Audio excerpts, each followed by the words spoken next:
I'm now going to take you through standing alignment. So you're going to bring your feet together, heels come out, and then toes come out to meet them.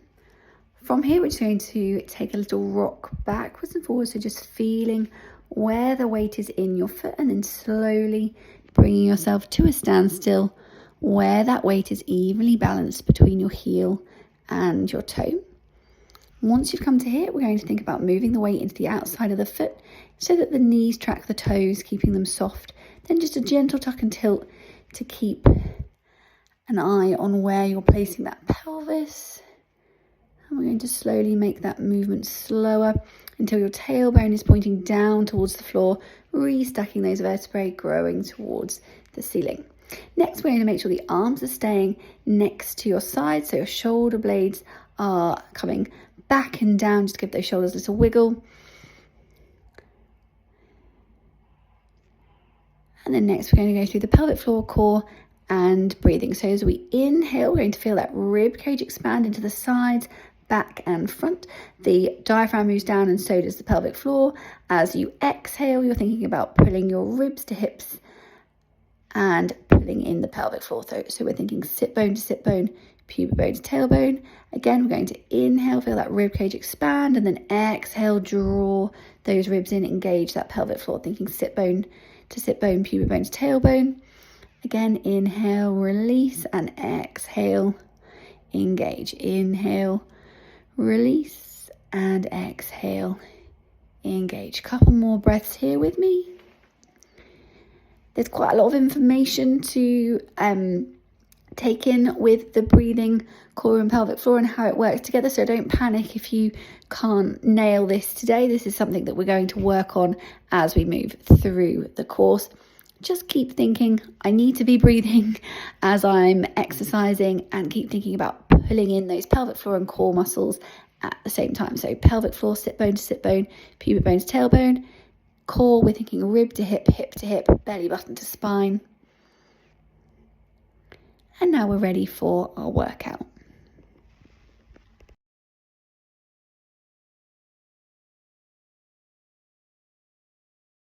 Next, we're going to do a lunge with rotation. So starting in your neutral spine position, stepping forward with your right leg, and then we're going to rotate that upper body over the right leg, making sure your hip, knee and foot stay in alignment as you rotate. We're going to hold that rotation for somewhere between 10 and 15 seconds and then swap to the other side.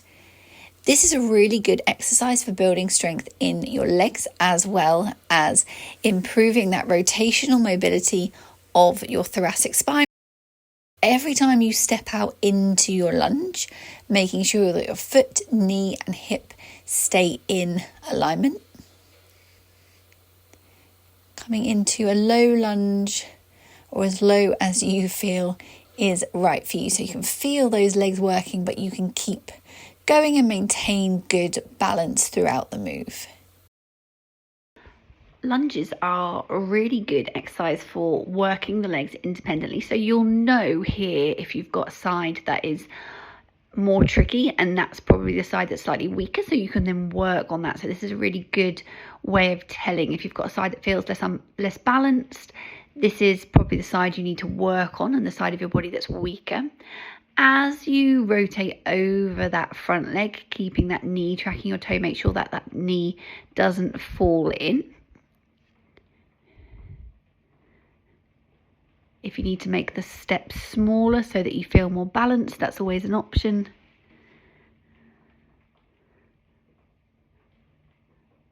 Holding that lunge and then pushing back to standing. And we're nearly at the end of our set. So you should really start to feel this in the legs. This is a great exercise for building strength around the knee joint and around the pelvis. Also building core strength, keeping that core switched on as you rotate. Building that lovely mobility through the thoracic spine. You're doing really great. We are nearly at the end of our set. Keep stepping forward. See if you can get lower for these last couple of lunges. We're going to see if we can go a little bit lower. It's my challenge for you. Get a little bit lower for the next couple. And then once you've finished, coming into your rest pose.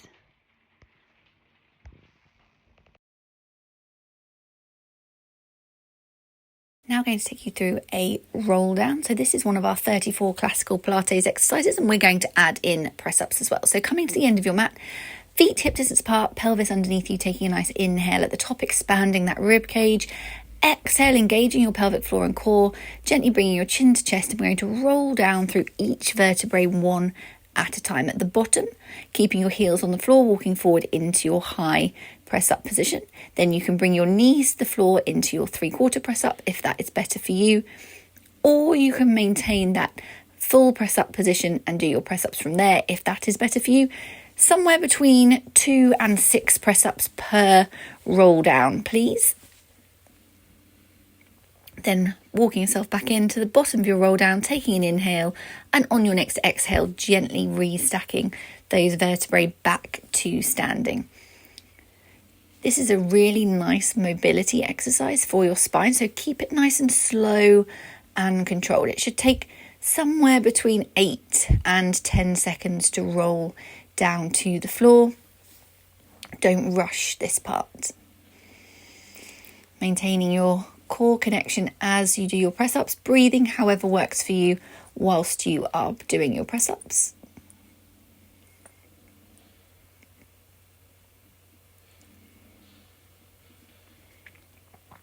When you get to the bottom of your roll down, pushing down into those toes so you really can bring your pelvis up over your heels and not so it's behind you. So your body should come back up and be in a really balanced, neutral spine position. If you need to at any point reduce the amount of press-ups or go to a 3/4 press-up, if you're doing a full press-up, that's absolutely fine. Just work in the range that you feel is right for you today, and then you can always up that and increase that as the weeks go on. In your press-ups, you can always come onto a fist if that's more comfortable for the wrist. And as you roll back up, we're going to push down into the toes so you bring your pelvis forward, then your pelvis and your heels align as you come up. We're slowly rolling through vertebrae by vertebrae until you're standing up nice and tall, eyes on the horizon, taking the inhale at the top, and then exhale, pulling your ribs down towards your hips, engaging your core and pelvic floor. So with pelvic floor, we're thinking sit bone to sit bone, pubic bone to tailbone, slowly rolling through each vertebrae again and walking out into your press up. With your full press up, making sure that you're not letting your pelvis dip. So if you feel like your back is arching and you're dipping in the middle, then go back to your 3/4 press up. This is going to protect your back. Keeping those knees soft as you roll up, making sure you're not pushing down. Make sure you're not pushing the kneecaps backwards and locking out the knees. This is a great mobility exercise for your spine. It's a really good opportunity for you to work on that connection between the core, pelvic floor, and your breathing. If you need to adjust your press ups at any point, you can do. Keeping the elbows going out from your sides, head in line with the rest of your spine.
once you finish your set, coming back into your rest pose.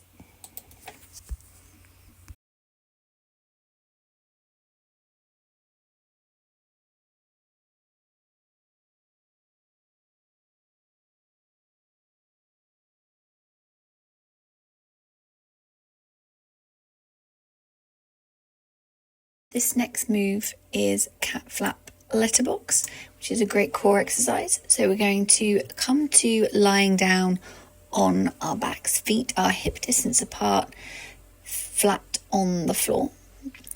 Pelvis in neutral, so just take a gentle tuck and tilt if you need to bring that pelvis into neutral alignment where there's just a small gap under that lower back. You can check that with your hand. Palms are facing up so you can't push down into your upper body, and your knees are going to be above your hips. So we're keeping our legs in what we call our tabletop position. Going to take an inhale, and then on your exhale you're going to engage your core and pelvic floor and stretch the leg out as if you were going to put your foot through the letterbox on your front door. Going to inhale, hold it there, and then exhale, come back to the center. Going to inhale there, prepare, exhale. This time we're going to place the foot through the cat flap. So we're bringing that leg lower. That's the more harder position. So thinking about as you extend that leg out, what's happening in your belly. So making sure your ribs stay in contact with your hips. So rib to hip connection is really important here. Pulling those hip bones into the middle. Again, we're going to hold that for an inhale and pause, and then exhale back to the center. You can alternate legs if you need to make this slightly less challenging. You could also do this with one leg in tabletop instead of two, which again would make it less challenging if you're finding this quite difficult. I really want you to think about that position and the use of your core here. We're really working those core muscles hard.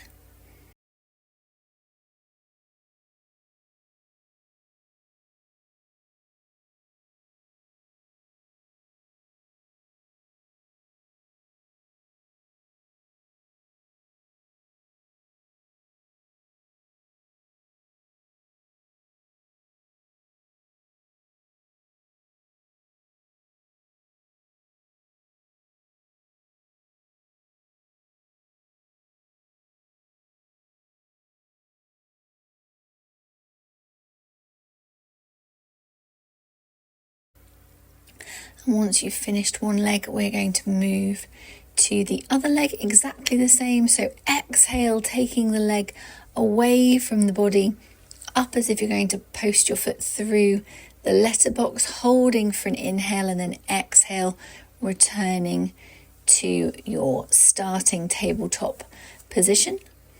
Inhaling in the middle to prepare, exhale, taking the leg lower, thinking about that rib to hip, so pulling your ribs down towards your hips, keeping hold of that connection, pulling those hip bones into the middle, switching on that pelvic floor. So thinking sit bone to sit bone, pubic bone to tailbone to do so.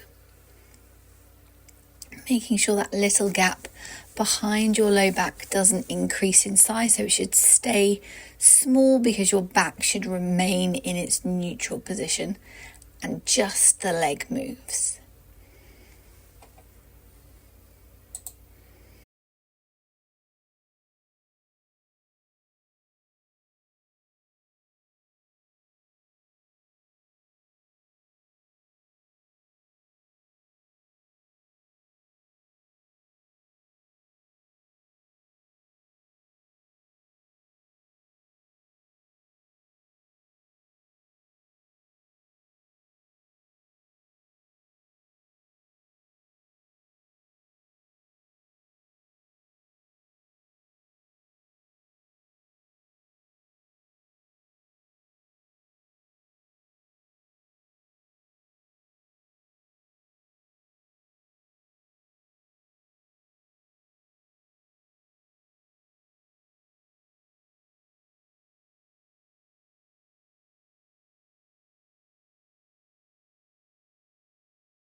Once you finish, taking a full body stretch, and then returning to your sitting rest pose.